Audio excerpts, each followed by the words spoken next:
I'll take it away. All right, welcome to the TheCreatives Podcast. That's not true at all. That name is dead.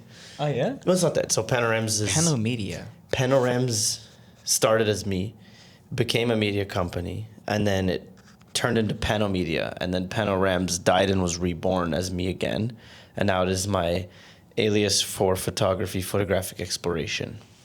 That's Panorems. And then Panomedia is the company. So Panorems is when you're traveling to shoot racing. No, that's Panomedia. Okay, still Panorems. Panorems is just my personal exploration as a human who likes taking photos. Interesting. I like taking photos. Hi. Hi. Welcome Oh, yeah, that's it. to the TheCreatives Podcast. I'm your host, Ramsey. I'm joined today by Mr. Suellio Almeida. We've had countless conversations off the record. We're in Suellio's new studio. We're on the 26th floor of an apartment building in Dubai, United Arab Emirates, other side of the world. It's January 12th. It's 1 a.m. We're pre-adjusting to Eastern time. Hi, Suellio. Thank you for being here. Thank you for building this amazing studio. You have no idea. Like, if it wasn't for your work and your expertise on everything, that studio would look so bad. And I think I got spoiled. So no, this is amazing. I think what we built here today, this last 5 days is insane, and it just shows the quality of what you do. Thank you. And I mean, this wouldn't exist. I would not have had the opportunity to build the studio had Suellio not have built his business and his endeavors to what they are today. So we're gonna dive in today to. I know a lot about you, but I feel like there's still more I can unlock and learn, and I want people to listening and watching to learn a little bit more. If you're not watching this on video, I highly recommend it. We're in Suellio's new set, recording it on the camera that he will be creating content on. Tell me a little bit about who you are, what you do. Like, someone who doesn't know you, just give me a brief rundown. Who are you? I think the best way to describe this is I played video games, and video games brought me to becoming an athlete, becoming a real-life racing driver. Mm-hmm. That's the biggest arc. I could talk about everything else. I could talk about music. I could talk about my career. But it's really that. It's just like video games shaped who I am. Mm-hmm. And from there, I just became so obsessed with competitiveness, with technique. And I am here now teaching people how to get better at racing, because that's how I got there. It was through video games. It was through that competitive mentality. And for me, it's a very fun way to live life. Be competitive, have fun, and share that experience with others. And it's still my mission, honestly. Like, it's about sharing that to as many people as possible, helping as many people as possible to achieve what they want, to improve the way they want, more specifically in racing.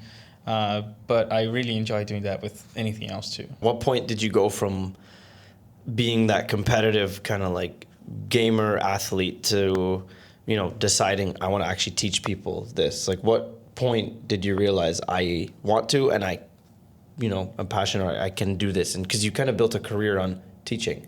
You have a course, an academy, a virtual academy, online academy, and that's slowly becoming and materializing into the real world, which is part of the reason why you're in Dubai. So can you tell me about kind of that transition from the competitor to the teacher? It's funny because it seems like my whole life has happened naturally. I never had any plans to teach. I never had any plans to actually, make sim racing or racing a job. It just happened because someone told me, "Oh, why didn't you just teach this? Because you're pretty good in this racing game thing, so that I can pay for your university." And then I started teaching because of I needed to save some money to mm-hmm. pay for my tuition. And then at some point I found myself being good at it. I found myself having fun with it and enjoying the results of my students. So never dreamed of racing, never dreamed of coaching. It just happened. And I think I'm very lucky, obviously, to have found myself in this path. But as soon as I saw myself in it, I chose to stay in it, and I chose to go all in. So I think it's just a matter of like I explored whatever the universe threw at me in the best way possible, rather than trying to create a very proactive plan of how my life was going to be, because I didn't know what I wanted in my life 10 years ago or 5 years ago or now. I'm just navigating through it and just like, okay, this is happening, then I guess this is the best decision. So I found myself being good at it. I started doing more of it, and I focused on what I really enjoyed and what I really saw results. And from there, I just kept repeating this process through the years. And I'm talking about probably over 12 years since I really started doing engineering. Then I moved to piano. Then I moved to sim racing, and now racing. So it's just about like figuring out what I was good at and doubling down on it and repeating that process nonstop. And in what ways were you able to deploy creativity in all of this? I think I'm obsessed with communication and how people receive the messages that I put out there. Mm-hmm. And I'm always trying to understand what's in other people's head. When I'm teaching something, when I'm telling a story, when I'm talking to them about anything in life, really, communication is about understanding the other person, right? So I think for me, the creativity is really about how can I create something that is gonna affect someone else. It's not necessarily for myself. I want to share it. I want to see the reaction of people. I think I'm a very social person, so sometimes I like playing piano for myself, but it's 20 times better if someone is listening to it. So it's the same thing for sim racing. It's the same thing for racing. I really like sharing it with others, whatever I do. And that's the biggest fuel for my creativity, because I want to create something new that's going to create an impact to someone else. I'm editing. I'm doing all the cuts, and I'm thinking, okay, how are people going to feel about this transition, this sound, this phrase, this whatever, the color, you know? So I think, yeah, it's just I do it for others in a way. I love that. I love the shared experience, and like that human to human experience is something that fuels me, because I sometimes question, okay, I sit with the thought of purpose. What is my purpose? What am I doing? Yes, I create videos. Yes, we do production. We do aerial production, studio production, all sorts of things. And, you know, I sometimes wonder, because in a similar way, I feel like I stumbled along cameras and it clicked, and I just rolled with it, you know, and I explored it, and it rewarded me very greatly. And we're sitting here today because of that exploration, and it's going to continue. But I always kind of circle back to that, like the purpose. What is the purpose? And then my thought always goes towards the sharing, the shared experience, the creating of an experience that wasn't once there, because that feels right to me. It feels more whole, and, you know, maybe it's an empty kind of justification of doing something that is just creating videos, but I don't know. It's something I sit with a lot, and I'm still kind of exploring that. So it's cool to hear your perspective on creativity and you know, sharing that experience with people. Yeah, I think in a way, like, we have to enjoy ourselves, right? Mm-hmm. And you're not doing what you do because of only one factor. That's true. You're choosing whatever ticks the most boxes possible. And when even if I don't realize it. Exactly. Yeah. Like, yeah, I'm doing it for the others, but I like doing it. Mm-hmm. If I really hated editing, that would not work. So I still have to enjoy myself while doing the process. Although, yes, because I know that people are going to like that, then that gives me the motivation to even enjoy that process. I mean, sometimes we spend 200 hours editing one video that's like 25 minutes. So that gives you an idea of how much effort there is in that. I'm going to call it piece of art, because in a way I'm going to watch all those things that I've created like 50 years from now, and I'm going to see like, oh my God, that was cool. You'd be sitting there with a cane. Why did I do that much work? Fucking Chris McMurray. Chris McMurray. That's so funny. It is art. I do firmly believe that digital has now opened up the possibility to, you know, deploy the creativity and be artistic with it. Yes, the medium is new, but it is artistic. I want to kind of tell people a little bit about our, you know, endeavors, what we do, how we even like got started on this journey. A couple of years ago, I had been working with Marc Andre, who Apex V2R simulator builder. I've spoken about him before.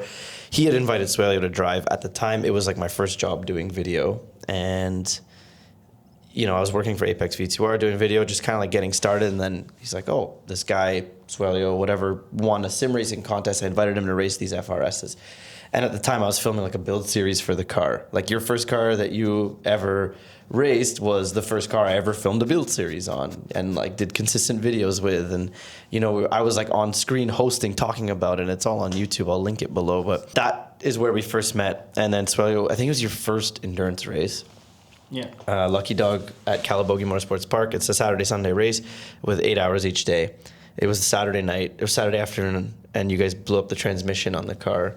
And I was sitting on my couch at home. I'd finished a shift working, I can't remember. I think I was still working in the kitchen at the time, but also kind of working with Mark. And he called me. He's like, "Ramsey, I need you to go to Gatineau," which is like 35 minutes from my house, and then drive to Calabogie with a transmission. So I drove 35 minutes, picked up the transmission, brought it to Calabogie. You know, Mark gave me $100. He's like, "Thanks." It was dark, it was rainy, it was cold, but it's interesting. Like, I sometimes think back, because like that moment I think that was the first time I met you. It was like in passing, possibly. Yeah, exactly. And it's just like, that was a seemingly insignificant moment in my life that I would not realize later would lead me down a very interesting adventure, multiple adventures with you. So then we eventually got more acquainted, we did more things, and then Suellio got into his journey of creating content. And at the time, he needed someone to, had a massive editing load, and his content process was evolving. And at that point, I wasn't even able to give you that capacity, but I connected you with Andrew, who's a good friend of mine. And then you guys set off on a journey. And then we met again. Once you guys had built that to like a really, really cool point. And then once we kind of like built that, and I was building Panel Media, and then we kind of reconnected at a point where the operations could support one another, and race weekends became movies, and we started traveling the world. And you just moved to Dubai. And you were going to the US in like 4 or 5 days. Like, we fly out, we're pre-adjusting to Eastern time. So it's 1:20 a.m. Dubai time. We had the last 6 days straight of building this place. So we're getting on a plane tomorrow. So I was going to Florida. I'm going back to Ottawa for like 3 days, and then I'm going to Florida. It's crazy to think that, it's like, cool. we see those influencers on YouTube traveling everywhere and vlogging, whatever. Like, there's always that guy who made it, right? Right. And then we're working, and then we realize, okay, we're traveling. Oh, we're going to this place and then this place, and then we look back 12 months, and we're like, oh my God, we did all this. Like, now we are kind of like the reference to other people who look and watch our content and think, oh my God, I want to be there one day. And I think it's funny because you have to look back to realize what you did. Mm-hmm. Like, it's so progressive, so slow, that you're slowly achieving things that you don't really see the difference. But then you realize that, for me, like, it took me a while to realize that I had already achieved a status of content creator, that I was traveling the world and doing all these things. So it's cool. It's cool to notice, because I think in conversations like this, we can sit down and think about the present and the past mostly, but on the day-to-day basis, we're really obsessing about the future, what has to be done, what's the work, where the flights and the licenses and the things that we have to do, and all the work and set up things and buy things and, you know, and fix things. That during 20 hours of the day that we're working, we're not thinking about where we are actually at, you know? And it's just head down. Like, the reality is, it consumes all of my energy and attention to operate at this level. to be running a business on the other side of the world while operating here or wherever we are, and like overseeing that, and also still trying to take care of our bodies, trying to be healthy, trying to be athletes, whatever it is, it's I guess I don't really sit and I don't do things to look a certain way. I do things for the experiences, the output, the energy that it may create, the exploration. Like I don't look and be like, oh, we're content creators traveling the world, when that is objectively, yes, that's what's happening. So it's cool. I love these conversations. This is probably I think the 40th episode of this podcast, and each episode becomes a beacon. It's like a stamp in time to reflect back and look forward, and that's why I love exploring creativity, because everyone can have the ability to be creative. These podcasts are like your Instagram feed. Sometimes you're just looking back at memories and you're just rolling your Instagram feed. And, oh my God, remember that day? And then you keep rolling. Oh my God, remember that day? So I think once a year I do that. Like I get to my Instagram and just roll back to see how things have changed. Because again, we're posting one thing at a time and really obsessing about the next thing. But then when we see the grid of things, like Instagram is great for me because it's almost like my diary in a way. So I can see like the whole evolution of things, and it gives me the opportunity to reflect on this. And I think for you, the podcast might be the same thing. Like it's your opportunity to do a life checkpoint in a way. Okay, boom, like you put the flag. Now, what are the characteristics between the last flag and this flag? What has happened in between? It's a very healthy thing to do. I mean, you're living life and time is ticking, and then if you don't take your time to stop and watch, then like why are you even doing, like you become kind of a robot. So it's great. It's a good opportunity to be self-aware about everything that you're doing, how your business is growing, how you're growing as a person, that most people don't do. Like most people are day to day thinking about the future, very stressed, very anxious, in a way that prevents them from actually enjoying what they have achieved and what they are doing right now. So it's cool to have document of yourself in long format, extensive documentation. Like I look back even to my first episode, and there's like significant differences in how I looked and spoke, and that was only 2 years ago. Like it's crazy how much, like it's the aggregation, right? Like you do something every day, and you're like 1 year ago, I think literally to the day 1 year ago, we were in a random Airbnb at a golf course in Sebring, Florida, and we had no clue what 2024 was going to hold. You weren't sure if you were going to stay with that team, and then after that uncertainty came a broken car, which furthered that uncertainty.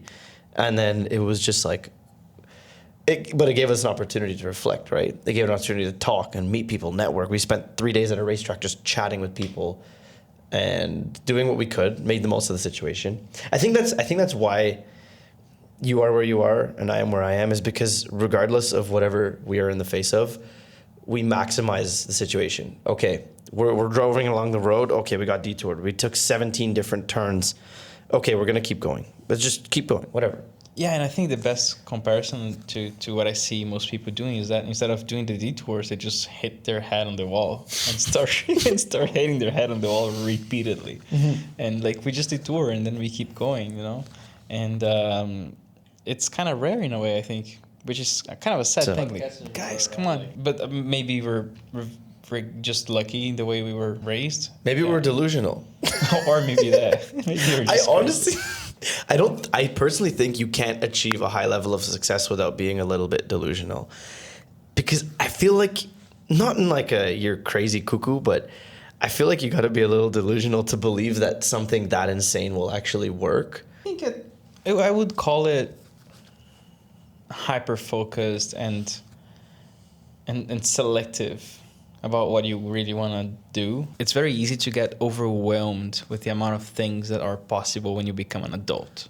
Because as kids, we have our parents taking care of us. Then we go to school, we have teachers giving us a plan. Then we go to high school, we have all the grades that we have to study. We know exactly what we have to do, the whole schedule. Then we go to college, we have like everything is planned for us. So it's rare that we learn ourselves how to plan things, and then when we become adults, we find ourselves unprepared to navigate life autonomously. And I think that is the main challenge for most people. When they become adults, they're like, bro, I don't want to be an adult.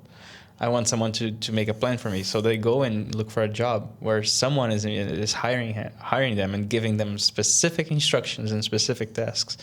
9 to 5, this is what you're gonna do, you know? And it's easier in a way, but it obviously limits you big time. Different challenges. It's different challenges. It's a different challenge, different rewards, different challenges. Like imagine you could close up your work day at 5 p.m. and go home and just play piano for 6 hours and then go to sleep at a reasonable time and wake up and go to work and do it again. Like that, I feel like I would get a existential crisis in 3 months if I did that. Because I would be like, what the fuck am I doing with my life? Like, why am I just But it works for some people. Like, I think this journey of, like, entrepreneurship, uncertainty, like, it looks glamorous. There is many moments of victory and, holy shit, we're here, we're doing it. But there is equally, if not triple the amount of moments of what the fuck do we do next? How do we navigate this? We're fucked. Like, we've hit a wall. We're fucked. Like, the amount of times. But then you're like, okay, you have that initial reaction and then, recenter and then figure it out. And it seems to always work itself out. And I admire your ability to be so playful with everything. Like, you take things seriously and you work hard, but you have a very playful energy. And I feel like when we're traveling and working and shooting and, like, there's so much on the line and we're just playing. I feel like we're just two kids running around playing. Like that's the sentiment I get, and it's energizing. I don't know if you feel the same. That's exactly it. And I don't see any difference in the emotional environment that I have right now at age 31 compared to when I was playing with my friends and playing video games. Because same thing, we were doing teamwork, playing, I don't know, anything that requires people to work together. It was the same style of communication, the same objectives, the same cooperation, the same flow state, So that's a very good way, because that's how I see life. I see money like score points. I see your age as how many credits you have left in life. So like it's crazy. It's a game. It's a game. If you treat it like that, and you understand how to tweak your brain to be less limited, and obviously like all the things, for example, being stressed and like not like kind of being stuck in unnecessary situations. This is what I see as unoptimized. So I want to optimize my life by doing the best decisions that are going to make me a better person, at the same time that are going to make me enjoy the present as well. So, and a lot of people don't notice that the decisions that they're taking, the rabbit holes, emotional rabbit holes they're putting themselves in, is not gonna take them where they want to be. And sometimes they don't even know where they want to be. So I don't know where I want to be even, but I know how I want to go through this like fog, whatever, and I'm enjoying it. And it's just self-awareness is key. So I think that's beautiful. That's lovely.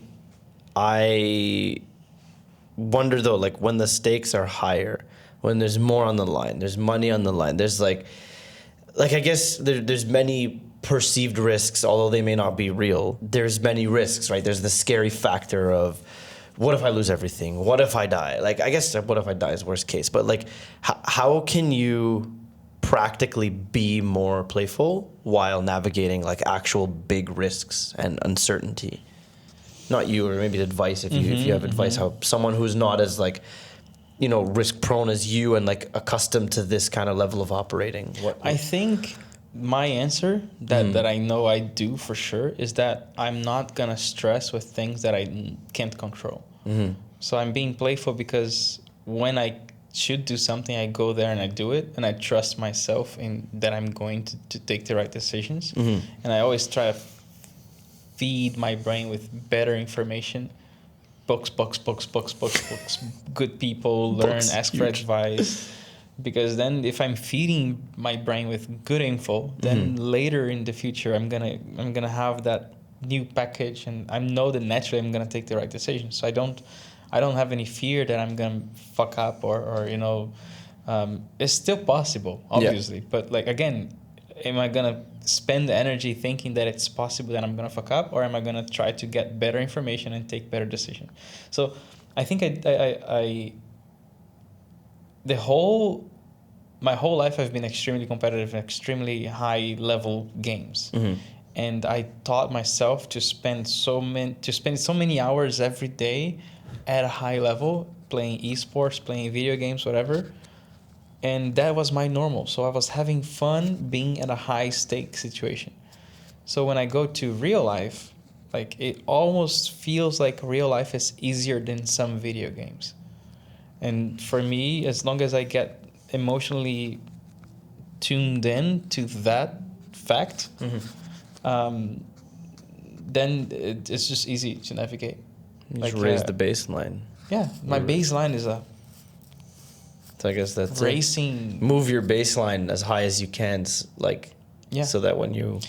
That's a cool thing. So whenever people get into motorsports, they realize that everything else in life becomes a little bit less intense, because you go to something that is so intense that it creates a new baseline, and then everything else just gets skewed. Like it just gets, oh wow, I was so stressed about maybe losing a plane, but after doing, I don't know, a year of racing, I realized that it's fine, like it's not that bad.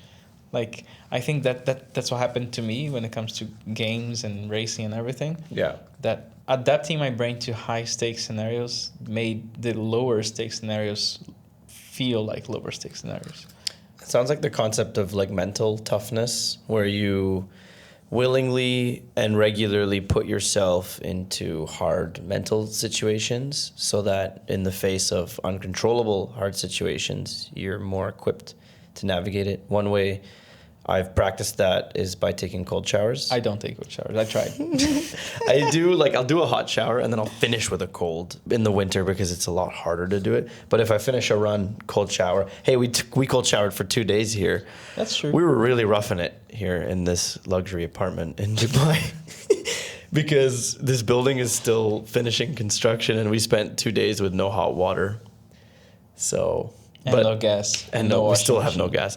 But I want to recap that week. There's a couple but while we're still on this thought train, I want to recap a couple of things after. But it's interesting, yeah. It kind of reminds me of that idea of mental toughness, and it's like the reason why I push myself to run long distances or run fast, shorter distances, and I don't have to. I know I don't have to, but it makes everything else feel easier. For some reason, on New Year's Day, I decided to run 25 kilometers.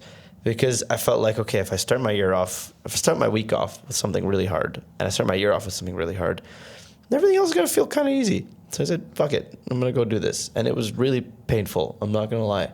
And I was limping for 2 days. But I felt better after. I felt strong. I felt like, okay, I unlocked a new baseline. Maybe this is a never-ending rabbit hole, and we're going to spend the rest of our lives moving that baseline forever and ever and ever. Exactly. And I think the cool thing about it's that life is not supposed to reach an end goal. It's how you keep the engine running. So for me, it's like there's a wheel turning, and as soon as you stop working out, as soon as you stop, taking care of yourself, that wheel stops turning. It slows down. And it starts to really become a huge weight, and then that's where, as soon as that thing is about to stop, you find yourself like, what am I doing? And I'm feeling terrible. I can't live my day. I'm not enjoying my day. Even though we work out thinking about when we're going to end the workout day, that whole process is what we want to maintain.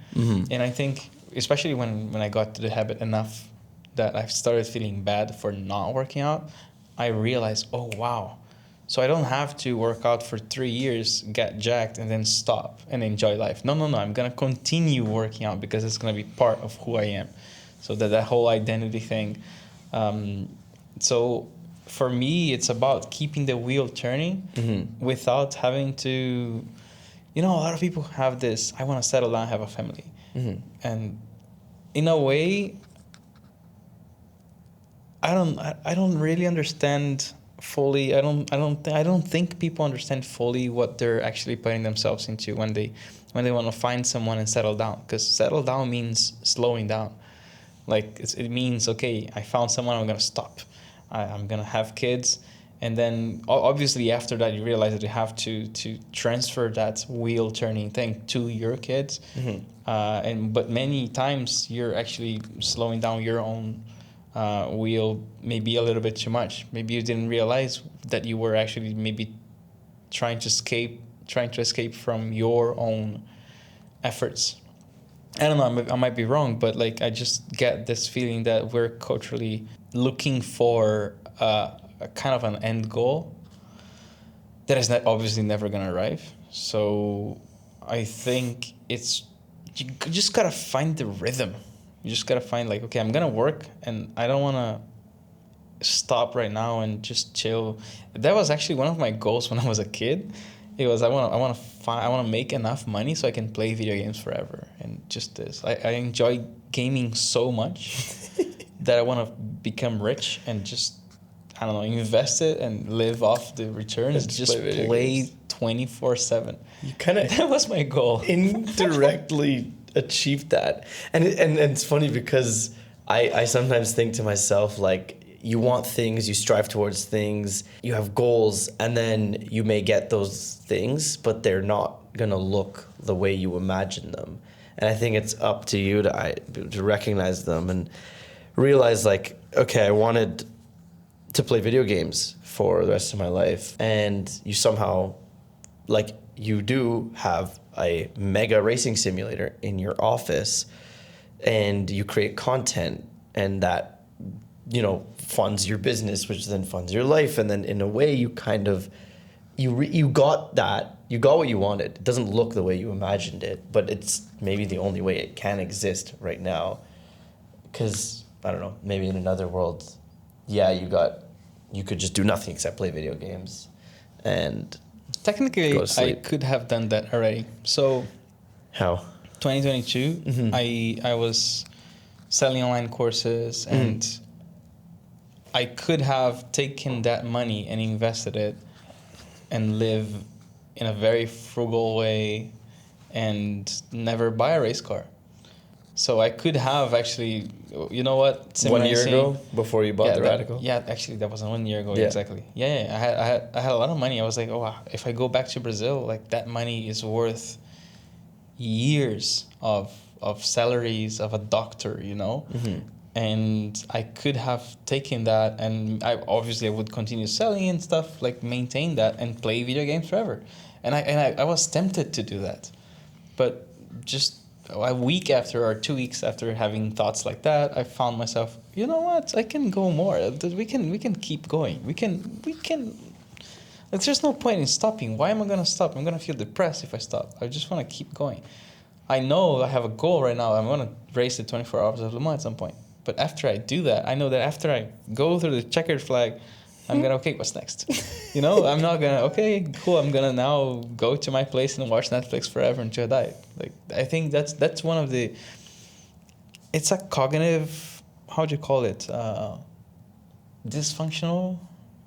How do you call it? Cognitive dissonance. Dissonance? Yeah. What is it? You're chasing something that doesn't make sense rationally, but it does emotionally. But why are those things so enticing, though? Like, why do we feel like when we're working and we're busy, like, I want to just sit at home and do nothing, and then when you sit at home and do nothing, you're like, I want to go work and strive, and like, what? Like, that is one thing I'm just like, I don't get it. When I'm busy, I'm like, oh, I just want a day off. Like, I've been working for a month straight, 14 hours a day, and then I have my day off, and then I'm like, okay, this wasn't what I imagined it to be. Maybe I don't have enough days off in a row to get to that point. I don't know. That's a good question. I think it's a lack of presence. We always think that whatever comes next is going to be better. And I noticed, for example, that it's just like a candy. You eat one candy, you like it. The second one is going to be less interesting. The third one, you're like, I don't want to eat that anymore. So for me, the solution was, okay, I know that I really want that candy and that I will not want the second one. So now I'm going to replace the second candy with something else. And then I'm going to replace the third thing with something else. And then I'm going to cycle through them.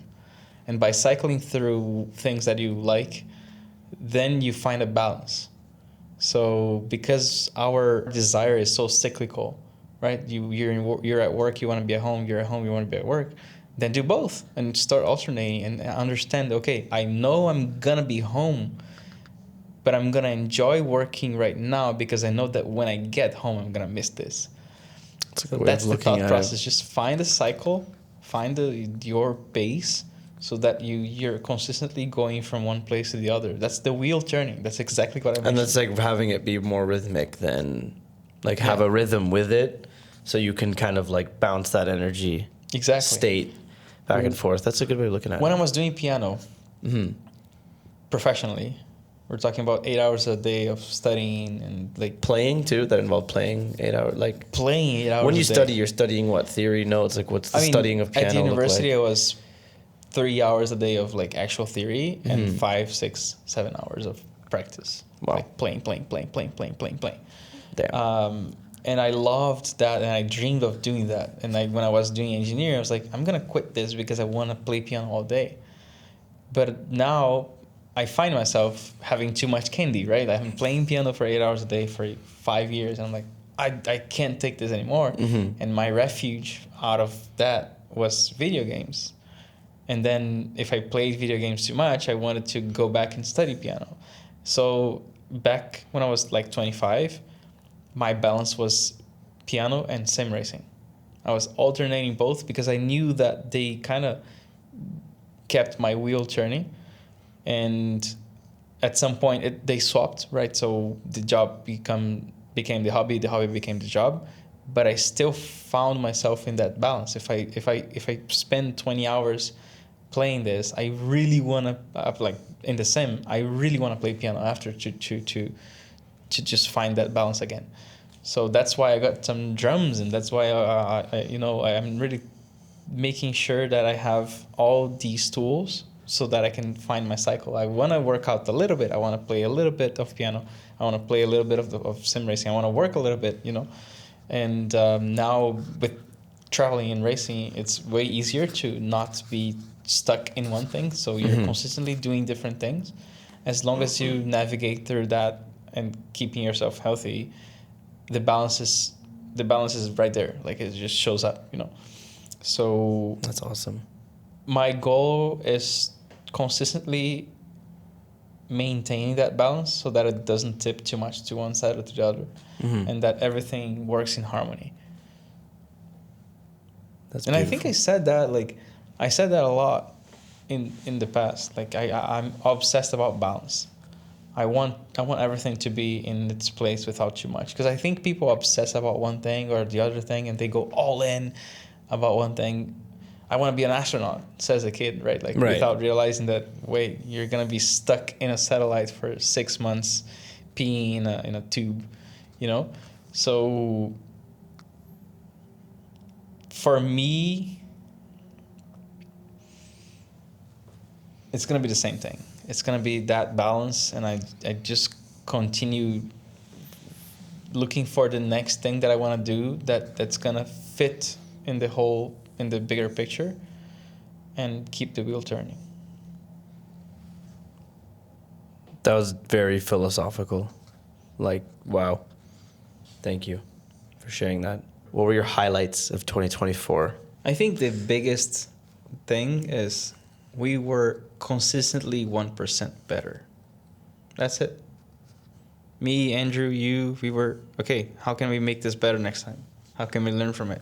And that consistent 1% compounded big time. Like you look back early 2024, and then midway at the year, and then at the end, we evolved so much, but it was incremental. There was no big jump at all. It was 1% at a time. Mm-hmm. And that's what I want to do in 2025. I don't want to make any huge changes.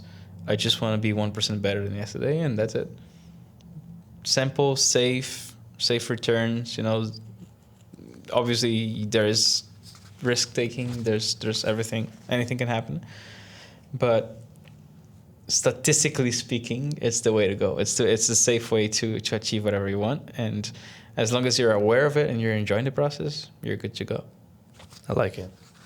And just to kind of recap the week we've had, while it's fresh on record, we arrived in Dubai on Monday, January 6th, right?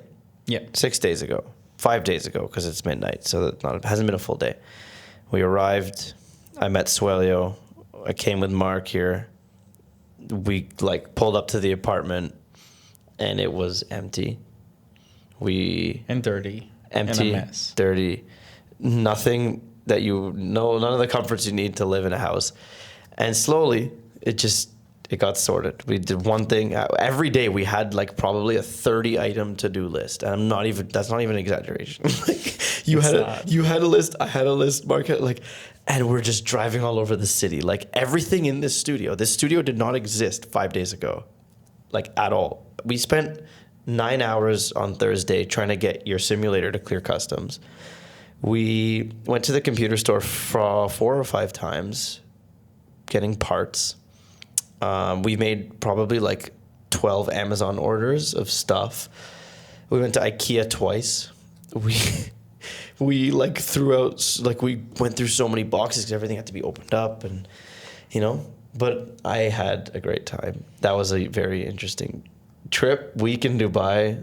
It's warm, and now you live here, and it's comfortable. I don't know. It's interesting being surrounded by stuff I'm so familiar with, which is cameras and computers and lights and stuff. But then I walk out to the balcony and I'm like, oh my God, we're in Dubai. Yeah, it's crazy. Yeah, we're here, man. Whatever. Carry on. Took a decision. It made sense. Okay, let's do it. Boom. 15-hour flight. Abandoned a past life and started a totally new one because it made sense. And I really did enjoy these days. It's been, and that's the thing, right? As soon as you get the check box, tick tick tick tick tick tick, I think it's very satisfying. Although this is one of the things that we enjoy more after doing it than actually doing it. Yeah, so it's the veil of forgetting. To look back. We forgot how much we went through to get to this point right here. Yeah, and that seems to happen in everything that I do, whether it's car building, commercial making, anything. You do it, it's hard, it sucks, it beats you up, it tears you down.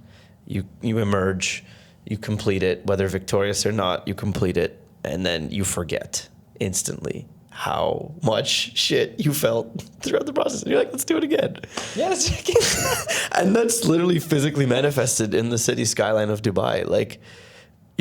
I'm sure, hats off to all the people that built this city. It's cool to be in a place that strives to be the best city in the world at everything. And it's just nuts. They just one building after another. They're just, again, and every time they got better, 1%, probably more than one, but. I'm going to absorb that mentality as much as possible and get 2% better. Every day in 2025. In 10 years, you're going to just have 13 arms coming off your body doing 50 tasks at the same time. So what are you looking forward to most about this next chapter? Racing IMSA, living in Dubai, what's exciting you? What's scaring you? What's on your mind? Nothing scares me. I think I will just try to enjoy it, knowing that it's going to be a similar process to what 2024 was. It's going to be nice. It's going to be cool. There's going to be problems. There's going to be excitement. There's going to be racing. There's going to be potentially, beefs with it's going to be flights. There's going to be everything. And I think I'm just going to enjoy as much. I know that It's gonna happen. It's out there. It's just waiting for it to happen. And if I be present, more present in 2025 than 2024, that's even better. I was present 2024. I don't think I was too obsessed with anything. But because it worked so well, that's the plan for 2025, you know. Just keep doing what you're doing. Good stuff, man. Let's fucking go. Let's fucking go. And with that, thank you for watching. Subscribe. Send this to someone you know. Spark a conversation with them. And tell them to read books. That statement, like, could not amplify the importance of books. Suellio has recommended many great books to me. Other people have recommended great books to me. And it's like one of those things where you're like, it's just a book. And then you read it and you're like, oh, this feels like cheating. Like, you get information. You get in someone's entire life condensed into 200 pages. And you're like, I don't want to show anyone. Like, this is so good. This is so good. Yep. So each book is 10, 15 years of experience of someone else. mm-hmm. You're absorbing so much experience that you can't understand. It's difficult to conceive. It's not just 6 hours of learning. It's 15 years of learning. That's a very, very cool way of looking at reading books. It's just like the initial of like, when there's so many other enticing activities to do with your spare time, picking up a book is not always as shiny and exciting. But I like that. You're not reading 20 pages. You're reading 2 years of someone's life. Like, that's, wow. I'm gonna end on that. Thank you for watching. As always, I'm Ramsey. I will always be. It's not gonna change. You never know, man. As always.